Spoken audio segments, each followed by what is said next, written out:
Het is voor de tweede keer in 2 jaar dat het NK Marathon verrieden worden kan. Deze keer is het op de Belterwiede in Oerisel. En krijgt voordat alle rieders het ijs opgaan, maar de jurywijn nog wel verpleegd worden. Het ijs onder de wijn begint te ranen. Mogelijk dat er een verwarmingselement onstiert. Het is goed ijs, maar er staat liek wel eens een hudde wien. En die zorgt ervoor dat de finish let in de midden is. Bij de Malje zit er 3 Friezen in een kopgroep van 4. Arjen Stroetinga en Bob de Vries maakt je grote kansen.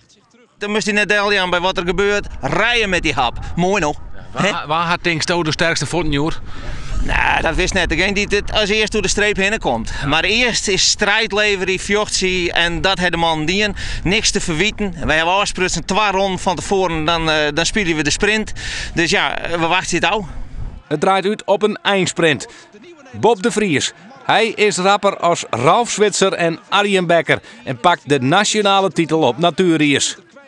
Wat voor dikke wat finale, hé? Ja, het was echt wel spannend, maar ik voel me gewoon goed. Ik durfde de sprint wel aan en ik moest gewoon zorgen dat ik niemand weg liet rijden, direct pareren. En het laatste stuk tegen de wind en dan is wegrijden moeilijk als je er direct achter zit. Dus ik wist gewoon bijblijven en sprinten en dat pakte goed uit. En dan pak je hem, hè? Ja, zeker, mooi.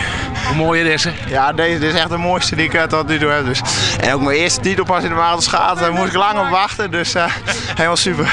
Mooi genieten ervan, joh. Ja, dankjewel.